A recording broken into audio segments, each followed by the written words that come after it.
Nós estamos na nossa série de exposições no livro de Josué. Essa narrativa cativante que nos leva para dentro da história de um dos líderes do povo de Israel, o líder após Moisés. Não era uma tarefa fácil, que para muitos Moisés, o maior profeta que se teve, do povo judeu até agora. Então, nós temos aqui, Josué, capítulo 8. O título da nossa mensagem é Como Deus transforma derrotas em triunfos. Nós sabemos que há momentos na vida em que somos confrontados por falhas, por derrotas que não esperávamos.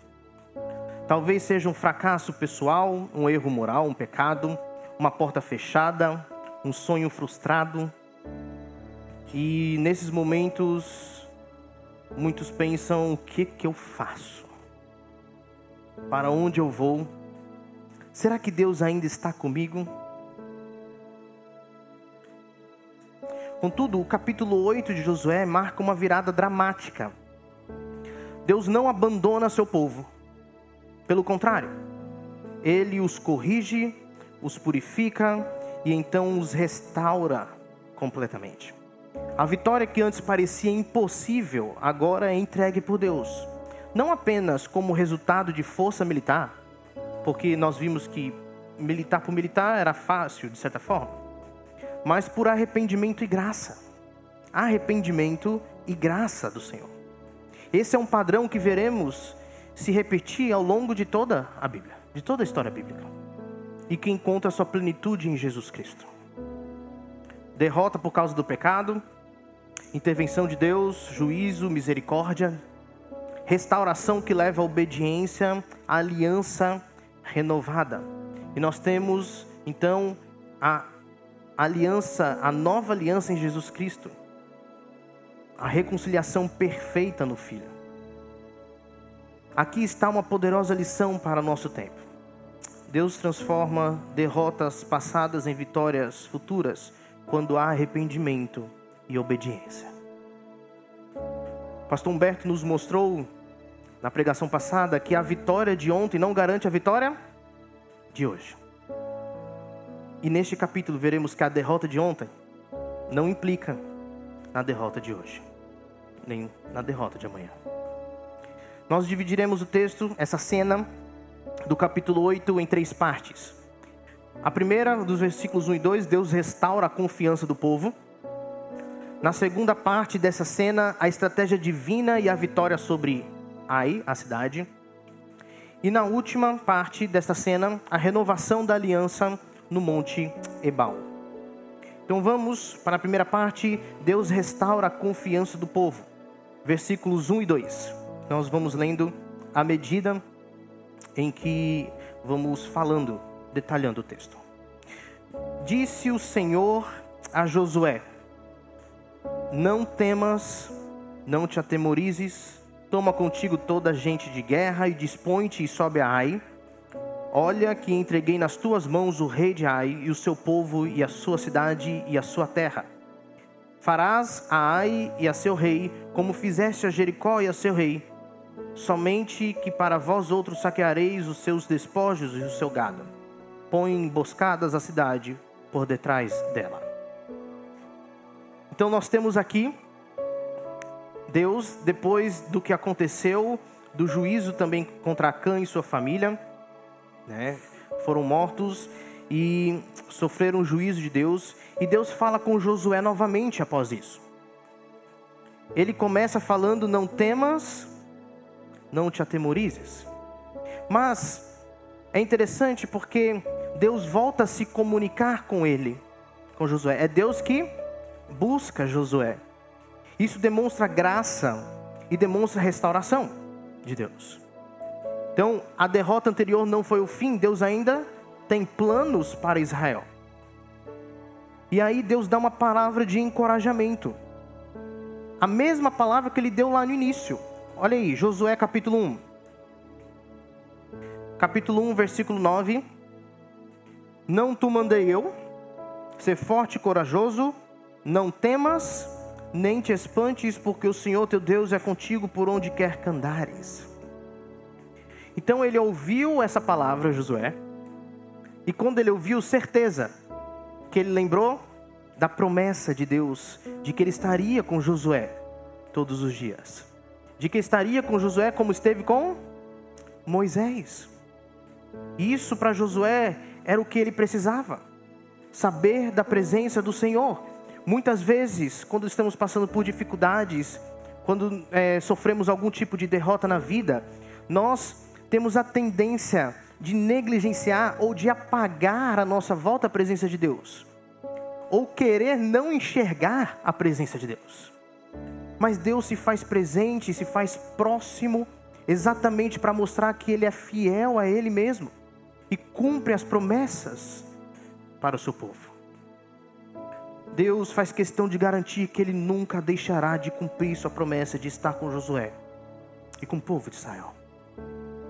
Ele diz: toma contigo toda a gente da guerra, dispõe-te e sobe a Ai. Olha que entreguei nas tuas mãos o rei de Ai, e o seu povo e a sua cidade e a sua terra. Deus não ignora o passado. O passado faz parte para aprendermos. Deus não apaga o passado da nossa memória. Mas Ele também não permite que o passado defina o nosso presente, o nosso futuro, quando se há arrependimento. Nós sabemos que há duas coisas que quebram o juízo e que estão interligadas entre si: arrependimento, misericórdia. Quebram o juízo de Deus. Jeremias 18, uma palavra contextual ali para o povo, mas que reverbera para todo o plano, toda a história do Senhor. Versículo 7 do capítulo 18 diz: no momento em que eu falar acerca de uma nação ou de um reino para o arrancar, derribar e destruir, se a tal nação se converter da maldade contra a qual eu falei, também eu me arrependerei do mal que pensava fazer-lhe. E no momento em que eu falar acerca de uma nação ou de um rei para o edificar e plantar, se ele fizer o que é mal perante mim e não der ouvidos à minha voz, então me arrependerei do bem que eu houvera dito e que ele faria. O Senhor já deixou pré-estabelecido e estabelecido que arrependimento quebra juízo. Por exemplo, era o que Jonas precisava fazer para quebrar o juízo de Deus sobre ele: se arrepender. Mas ele prefere não se arrepender. Ele prefere continuar no orgulho e ser jogado no mar. Mas a cidade de Nínive escolhe se arrepender do mal que fizera. E Deus retira o juízo sobre aquela cidade. Então, nós precisamos entender que arrependimento quebra juízo. E Deus conta com o arrependimento do seu povo, porque uma marca do povo de Deus é o coração contrito, o coração arrependido quando se comete algum pecado. Então há uma nova chance com um novo método. Ao contrário da batalha de Jericó, onde o ouro, prata, bronze foram consagrados ao Senhor e levados para o tesouro da casa de Deus, e que Deus havia mandado matar todo ser vivente, em Ai, Ele deu tudo ao povo. Agora Ele permite que eles tomem os despojos, ou seja, o gado e as preciosidades da cidade. Isso mostra para nós que Deus tem um tempo para as coisas, e que a impaciência e a desobediência de Acã o impediram de desfrutar de algo que poderia ter recebido legitimamente. Acã tinha pegado dos despojos, da cidade de Jericó. Então Deus castigou o povo de Israel, castigou Acã e sua família. E essa é uma ironia trágica. Se Acã tivesse esperado, teria sido abençoado de forma legítima, com despojos, e muito mais do que ele pegou. No Evangelho, aprendemos que Cristo é a nossa herança legítima, e que em Cristo temos acesso a todas as bênçãos espirituais nos céus. Efésios 1, versículo 3. Ele nos concede no tempo certo tudo que é bom e perfeito, mas em Cristo já é garantido. Garantido. A nossa união com Cristo nos garante as bênçãos do Filho, que são imputadas. Nós participamos dessas bênçãos e isso é imputado a nós. Filiação, somos filhos de Deus. Justiça, fomos justificados, nos tornamos justos porque o Filho é justo.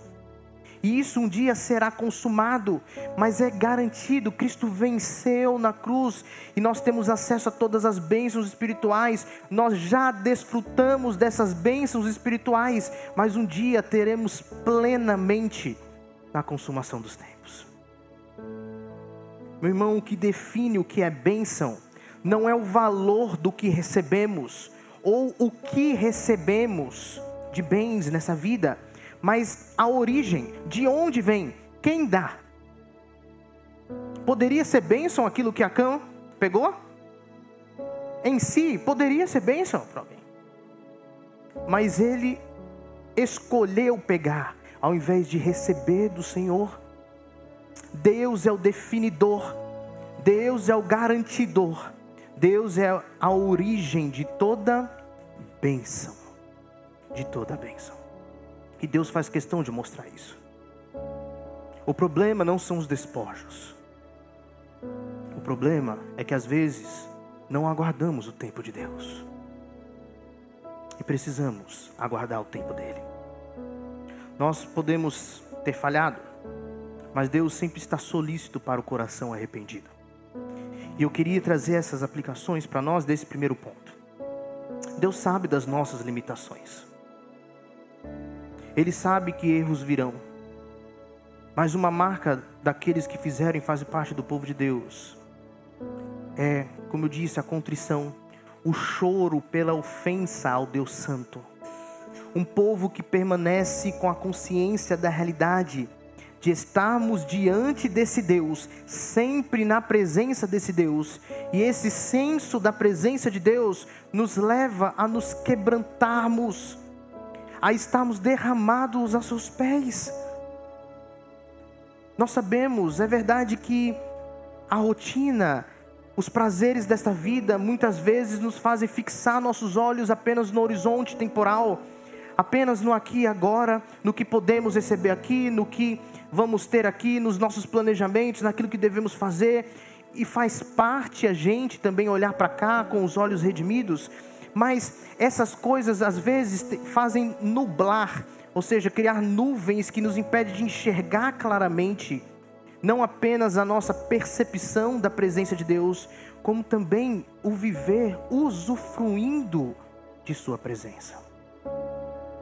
Não é apenas saber que Deus está presente, porque Ele é onipresente, mas é usufruir da presença de Deus, onde a paz nos dá segurança, nos dá clareza de santidade, que vão guiar o nosso olhar, nosso caminhar. Então, nós com a presença de Deus, nós temos não só a sensação, mas a certeza que nós estamos em paz por onde quer que andarmos.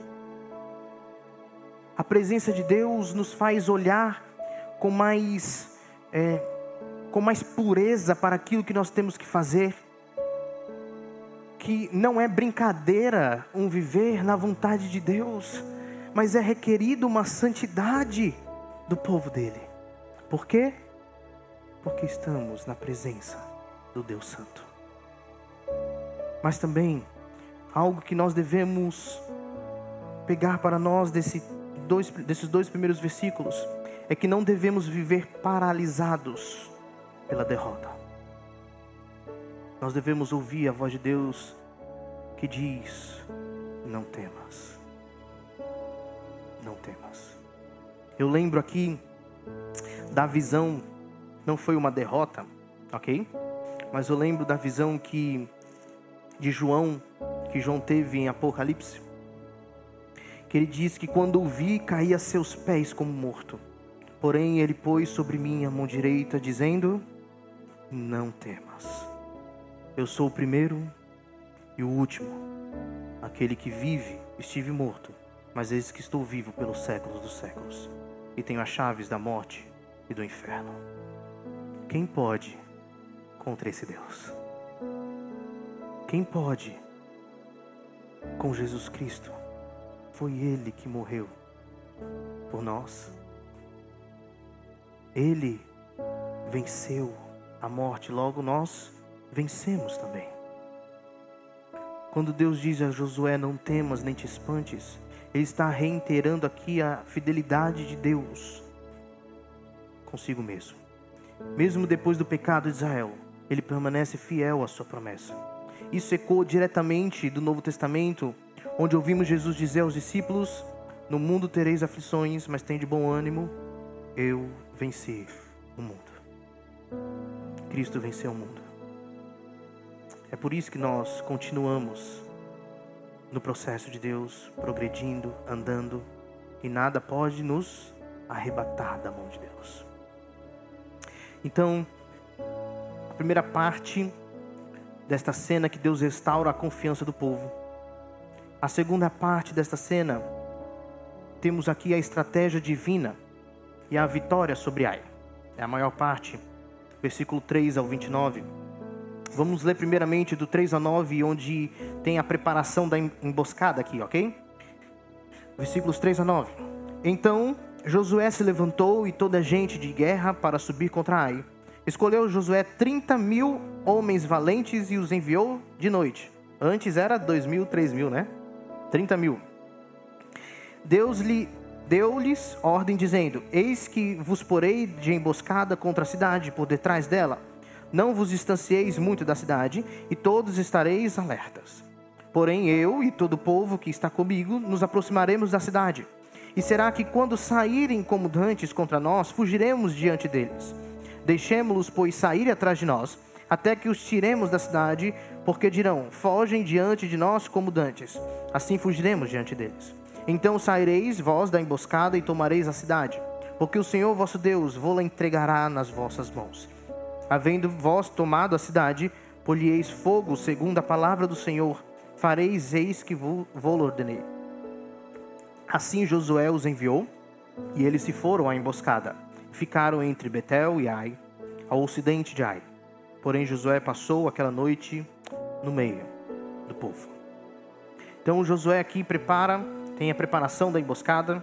Josué prepara 30.000 homens para uma estratégia ousada, um ataque com emboscada. Deus, já vimos isso na outra guerra também, que teve contra o povo de Jericó, que Deus não apenas promete vitória, mas também dá a estratégia para a vitória, né? Então, nós temos a execução da estratégia, dos versículos 10 a 23. Levantou-se Josué de madrugada, passou revista ao povo, e subiram ele e os anciãos de Israel diante do povo contra Ai. Subiram também todos os homens de guerra que estavam com ele, e chegaram-se e vieram defronte da cidade, e alojaram-se do lado norte de Ai. Havia um vale entre eles e Ai. Tomou também os 5.000 homens e os pôs entre Betel e Ai, em emboscada, ao ocidente da cidade. Assim foi posto o povo, todo o acampamento ao norte da cidade, e a emboscada ao ocidente dela. E foi Josué aquela noite até o meio do vale. E sucedeu que, vendo o rei de Ai, ele e os homens da cidade apressaram-se e, levantando-se de madrugada, saíram de encontro a Israel, a batalha, defronte das campinas, porque ele não sabia achar-se contra ele uma emboscada atrás da cidade.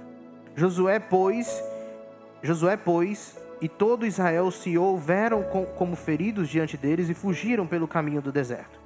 Pelo que todo o povo que estava na cidade foi convocado para o perseguir. E perseguiram Josué e foram afastados da cidade. Nenhum só homem ficou em Ai, nem em Betel, que não saísse após os israelitas, e deixaram a cidade aberta e perseguiram Israel. Então disse o Senhor a Josué, estende para Ai a lança que tens na mão, porque a esta darei na tua mão. E Josué estendeu para a cidade a lança que tinha na mão. Então a emboscada se levantou apressadamente do seu lugar, e ao estender ele a mão, vieram à cidade e a tomaram, e apressaram-se e nela puseram fogo. Virando Virando-se os homens de Ai para trás, olharam e eis que a fumaça da cidade subia ao céu, e não puderam fugir nem para um lado nem para o outro, porque o povo que fugia para o deserto se tornou contra os que os perseguiam. Vendo Josué e todo Israel que a emboscada tomara a cidade e que a fumaça da cidade subia, voltaram e feriram os homens de Ai. Da cidade saíram os outros ao encontro do inimigo, que assim ficou no meio de Israel, uns de uma parte, outros de outra, e feriram-nos de tal sorte que nenhum deles sobreviveu nem escapou. Porém ao rei de Ai tomaram vivo e o trouxeram a Josué. Então Josué e parte do exército finge recuar, atraindo os homens de Ai para fora da cidade. Então a emboscada se revela, depois que Josué levanta a lança, a cidade é queimada. Israel então ataca os homens de Ai por trás e pela frente, e aí nós temos a vitória total do povo. E a última parte dessa cena é o julgamento e justiça. Nós temos do 24 ao 29, aqui, todos os habitantes reais são mortos, conforme o juízo divino sobre aquela cidade pagã, ok? Nós devemos lembrar que Deus não mata apenas por matar, mas é parte do juízo de Deus contra o pecado, a maldade, a rebeldia do povo contra ele. Então, Deus aplica o seu juízo por meio do povo de Israel ao povo de Ai. E nós temos aqui também a morte do rei, ok? O rei é enforcado, símbolo da justiça de Deus aqui, sobre o pecado persistente. A cidade é queimada e se torna um memorial da justiça e da fidelidade de Deus. Mas o que nós podemos aplicar disso para nós? Primeiramente, Deus dá estratégias específicas para cada desafio. Não necessariamente as armas de hoje devem ser as mesmas armas que foram utilizadas ontem. Deus não mandou o povo rodear a cidade de Ai 7 vezes, E em quietude, sem poder falar nada, e no sétimo dia rodear 7 vezes, e na 7ª vez tocar a trombeta e gritar, como fez com Jericó. Ele deu uma nova estratégia para um novo desafio. Nós também podemos entender que obediência é mais importante do que força. Mesmo que força se conte aqui. Não é sobre o quanto de homens, quais serão nossos esforços, mas é sobre quem está guiando nossa batalha. Onde nos fundamentamos para enfrentarmos a dura realidade? Qual a voz que ouviremos? Qual sabedoria nós seguiremos? Lembra que a sabedoria começa no coração tão compromissado com Deus que se torna pronto, preparado para ouvir a sabedoria e obedecer. Nós temos isso a partir de Tiago, capítulo 1, versículo 18. Nós temos, mostrando para nós, Tiago, que nós precisamos ser compromissados com Deus a ponto de ouvir a sua voz, e quando ouvirmos a sua sabedoria, obedeçamos sem medidas. Sem medidas, assim como Abraão foi usado no capítulo 2 como exemplo, Raabe foi usada no capítulo 2 como exemplo. Quem estamos ouvindo? Qual sabedoria nos guia nas nossas batalhas, na nossa vida, no dia a dia? Meus irmãos, quando seguimos a direção de Deus, as vitórias são seguras e completas. Não é garantia de uma vida fácil, ausência de sofrimento, mas estaremos no lugar que Deus queria que estivéssemos. E isso faz toda a diferença. Vitória é estar na presença de Deus, mesmo quando nem tudo parece estar bem. E a pergunta que nós devemos fazer é: o quanto ansiamos pela presença de Deus? O quanto desejamos essa presença? O quanto preferimos estar nele ou com ele, mesmo que o lugar em que ele esteja seja dentro de um barco, no meio da tempestade, e ele dormindo na popa? Vocês lembram dos discípulos e ele no barco, no meio da tempestade? Ele dormindo, os discípulos, pavor total. mesmo que signifique estar no barco no meio da tempestade, você prefere a presença de Deus? Estar com Ele? Existe uma música do Estênio Márcios que ele diz assim: do que me vale essa bonança do lado de fora desta embarcação, se ali na polpa está alguém que sabe muito bem de todas as tormentas do meu coração. Estar na presença dEle em tempestade é melhor do que a bonança sem a presença dEle, porque o valor está nele. Faz parte e tem valor cultuarmos ao Senhor. Nós cumprimos esses rituais que são deixados para nós nas Escrituras. A ceia, o batismo, o culto, estar junto com os irmãos, participar, ser família, trabalhar bem. Tudo isso nós devemos fazer. Mas o valor disso está em Deus estar presente. Deus está na embarcação. Estar na presença dEle, novamente em tempestade, é melhor do que a bonança sem Ele. Porque o que garante o nosso avanço no processo é justamente o estar nele. A nossa fidelidade só existe se estamos na fonte da fidelidade, no Senhor. Então, meus irmãos, nós temos a estratégia divina e a vitória sobre Ai. E agora, a terceira parte e última dessa cena é a renovação da aliança no Monte Ebal, dos versículos 30 a 35. Vamos ler. Então Josué edificou um altar ao Senhor, Deus de Israel, no Monte Ebal, como Moisés, servo do Senhor, ordenara aos filhos de Israel, segundo o que está escrito no livro da lei de Moisés, a saber, um altar de pedras toscas, sobre o qual se não manejar instrumento de ferro. Sobre ele ofereceram holocausto ao Senhor e apresentaram ofertas pacíficas. Escreveu ali em pedras uma cópia da lei de Moisés, que já este havia escrito diante dos filhos de Israel. Todo Israel, com os seus anciãos, e os seus príncipes, e os seus juízes, estavam de um e de outro lado da arca, perante os levitas, sacerdotes, que levavam a arca da aliança do Senhor, tanto estrangeiros como naturais, metade deles em frente do monte Gerizim, e a outra metade em frente do monte Ebal, como Moisés, servo do Senhor, outrora ordenara que fosse abençoado o povo de Israel. Depois leu todas as palavras da lei, a bênção e a maldição, segundo tudo o que está escrito no livro da lei. Não houve uma só palavra de tudo que Moisés tinha ordenado que Josué não lesse para toda a assembleia de Israel, inclusive mulheres, crianças e os estrangeiros que viviam no meio deles. Então nós temos aqui uma prioridade surgindo, o culto e a consagração. Após a vitória, Josué faz algo que muitos líderes hoje ignorariam. Ele para tudo para renovar, para reafirmar a aliança com Deus.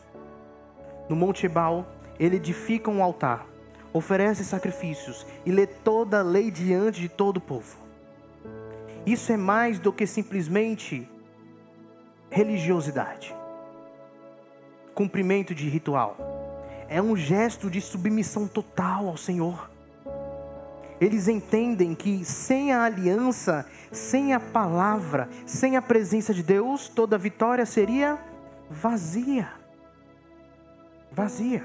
Então, após a vitória, Josué não celebra com festas ou monumentos humanos, ele edifica um altar ao Senhor.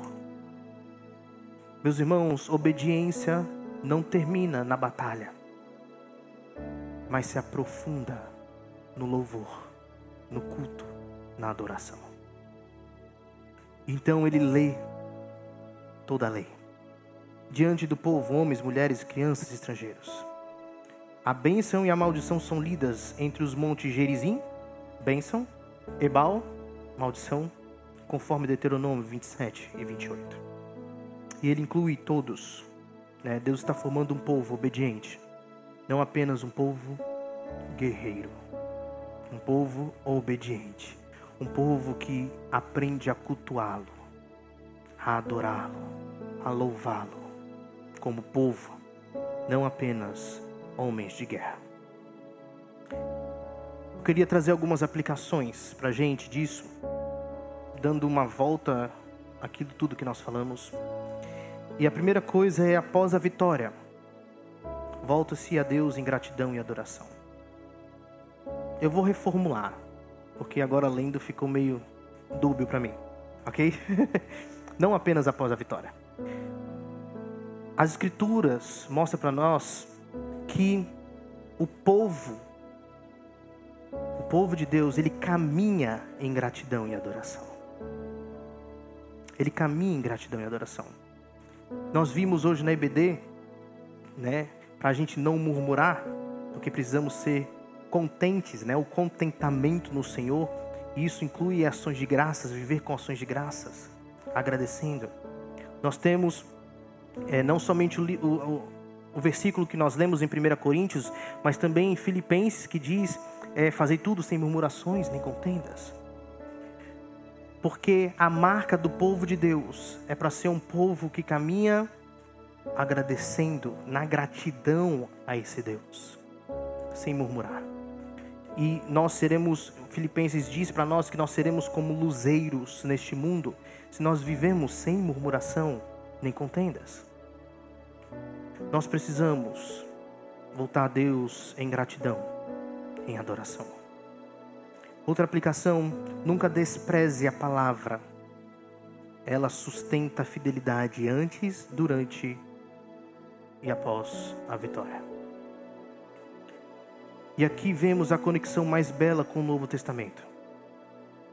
Cristo é o mediador da nova e eterna aliança, selada não com o sangue de animais, mas com o seu próprio sangue, conforme Hebreus 9, versículos de 11 a 15. Assim como Josué então reuniu o povo para ouvir a lei, Jesus nos chama a ouvir sua palavra e a vivermos como discípulos da nova aliança, selada no Calvário. Esse chamado não vem apenas quando Jesus diz: ide por todo mundo e pregai o Evangelho, façam discípulos, sejam minhas testemunhas. Não, mas esse chamado vem desde a cruz também. Um chamado que é garantido na cruz de Cristo. Garantido na cruz de Cristo. Então Josué 8 é uma história de redenção, estratégia e reafirmação da aliança. E mostra como derrotas não são definitivas quando há arrependimento. Se você falhou, meu irmão, minha irmã, levante-se em arrependimento. Ouça a sabedoria de Deus. Quebre o juízo de Deus na sua vida com arrependimento. Deus nos perdoou. Logo também devemos perdoar uns aos outros. Então o arrependimento é tanto para pedirmos perdão pelo nosso pecado, quanto também para darmos o perdão para a pessoa arrependida. Outra coisa que nós vimos: a adoração é a resposta apropriada às vitórias que Deus nos dá. Não se esqueça de adorar. Toda a conquista que você tiver, toda a bênção que você receber, ela deve ser vivida no altar, antes, durante e deve terminar também no altar. Nós devemos entender isso e sempre estarmos em adoração, gratidão, em culto ao nosso Deus. Seja quando nem tudo parece estar tão bem, ou quando as coisas estão indo bem. Também reafirme sua identidade com a disciplina de meditar na palavra de Deus. Ouça ela, leia, medite, obedeça a palavra de Deus. Jesus mesmo diz que quem ama Ele, guarda os mandamentos. Os mandamentos. Como iremos guardar se não soubermos deles? Né? Se não meditarmos neles. Busque estratégias específicas para os desafios que vocês têm. Nem tudo é vivido por fórmula. Nem sempre tem algo padronizado para a gente fazer em cada desafio que a gente tiver na nossa vida. Mas lembre-se sempre que vitórias verdadeiras vêm pela obediência e dependência de Deus. Seja qual for o desafio que você estiver passando. Eu queria terminar dizendo que se você estiver vivendo uma fase semelhante ao capítulo 7 de Josué, capítulo anterior, marcada por fracasso, um breve silêncio de Deus, alguma vergonha espiritual por causa de algum pecado, saiba que em Cristo há também um capítulo 8 para a sua vida. Há restauração, há recomeço, há vitória. Jesus é o Cordeiro que morreu. Isso é suficiente para a nossa salvação e nossa fidelidade. Ele é quem nos dá a vida eterna e garante a vitória para sempre. Ele é a nossa esperança. A verdadeira vitória, no entanto, não é sobre cidades como Ai, mas sobre o pecado, sobre a culpa, a morte e o inferno. E essa vitória já foi conquistada na cruz. Onde Jesus bradou, está consumado. Então, hoje nós não precisamos levantar a lança como Josué fez. Nós precisamos levantar os olhos para a cruz. Não precisamos subir o Monte Ebal. Precisamos nos ajoelhar aos pés da cruz. Não precisamos sacrificar bois e ovelhas. O Cordeiro de Deus já foi morto uma vez por todas. Então, meu irmão, minha irmã, creia no Deus de toda graça. Arrependa-se dos seus pecados. Seja fiel e nunca deixe de cultuar, de adorar, de agradecer ao nosso Deus.